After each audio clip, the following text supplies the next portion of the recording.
What's going on, Port fans? Welcome back to another video on my channel, and today we're going to be previewing the round 3 clash between Port Adelaide and Fremantle, which will be happening this Sunday evening at 5:35 South Australian time at Metricon Stadium. So a neutral ground, one of the first neutral games at the Queensland hub that Port will be at for the next few weeks. So it's going to be a very interesting game, coming off a big win against Adelaide. Fremantle coming off 2 consecutive close losses to Essendon and Brisbane.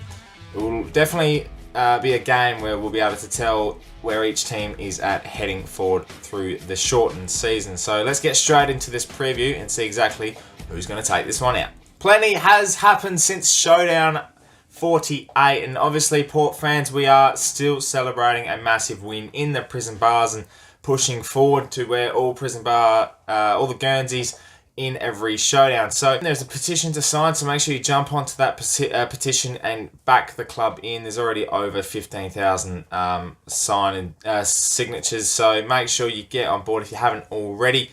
And as well, you know, there's a lot of selection news. We have no Ryan Burton this week, and it's an interesting discussion, and it's a good problem to have, because now that we have a bit of versatility in the side, we'll no doubt be able to otherwise make a structural change. Whether Ollie Wines, I'll start with Ollie, that he comes into the side to replace Burton, and maybe we push Houston back and play that half-back role that he did before going into the middle. Or do we bring in a like for like? And I think with Ollie Wines playing a best-on-ground performance in the game, in the preview game on Saturday afternoon before the actual showdown, I think it might be a strong case for Ollie to come back in. Now, personally for me, I think it's a like-for-like change. You don't change a winning side, and it works so well. Burton is a very, very good and skillful player, so you bring someone in that can do the same job. And the front runner for that would definitely be Leonard, I think, because he played round 1, only came out because Bonner had to come back in after being a late withdrawal in round 1. I think Leonard's a like-for-like. Can he persist and become a regular in the 22? We'll have to wait and see, but I think certainly with his, his versatility, he's got some pace around him. He's got a good leg. I think he needs to take, if he gets the opportunity, take this by both hands, because there's a lot of players pushing down the door. The same with Jack Watts. He played his return game of footy in the scratch match showdown on the weekend, and apparently from all reports looked really good, really slick and ready to go. So he could be a smoky to come into the side this week. Don't know if they'll persist with that, or Ken would really want to. I think it's either going to be Ollie Wines or Ryan Burton, because Jared Leonard, because I don't think Ken would, or maybe he might. He might want a good feel-good story coming into round 3, and it would be a great story if Jack Watts does come in and indeed play. But I think you've got to be smart this week and play Leonard. Ollie Wines has another week, and then we go from there, because the midfield looked pretty strong and pretty consistent throughout the whole of Saturday night. Looking at Fremantle's side this week, selection-wise, there's going to be no Sean Darcy in the side, so Lobb is going to have to ruck solo, which I think opens the door for Jesse Hogan, which will be a massive in for Fremantle, and having an option down forward.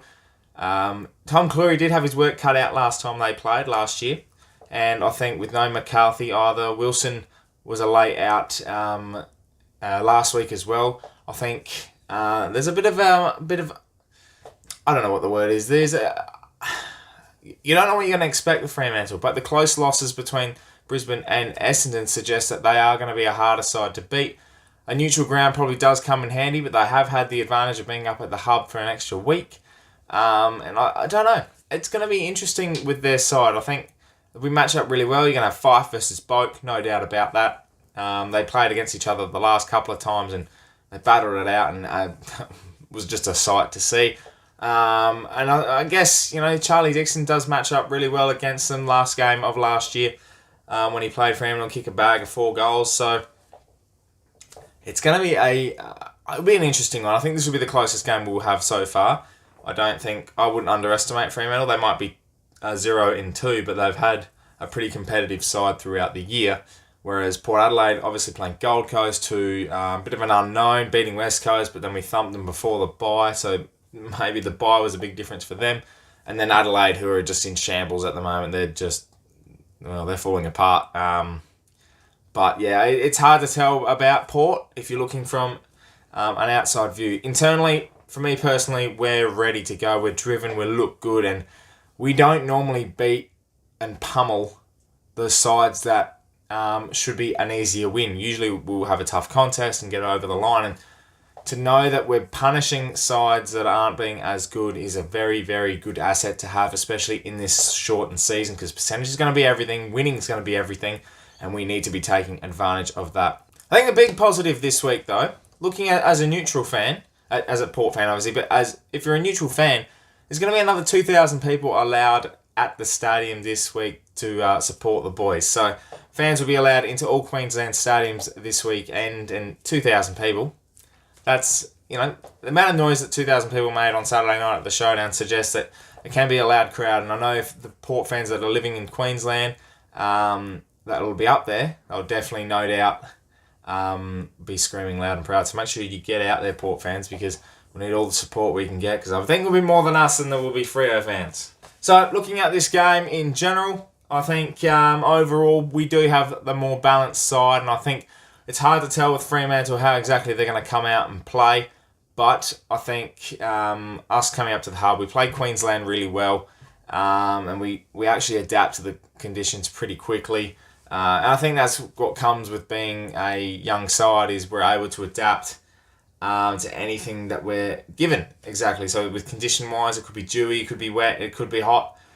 We'll be able to adapt to that pretty quickly, because being a younger side, younger kids can be more adaptive to those types of conditions, and wherever they play, that they'll be able to do the job well. And I think based on that, and based on being a little bit more experienced, a little bit more connected as a group, I think Port Adelaide will get the job done. I'm tipping them to win by about 15 points. I think it'll be a close game, and they're not really the greatest games to watch, Port Adelaide versus Fremantle, but with the likes of Charlie Dixon in some good form, kicking 3 goals last week, you got the Connor Rosie, Zach Butters, Xavier Dersma, those young trio, they're looking exceptional. Travis Boak's in fine form, that bloke right there.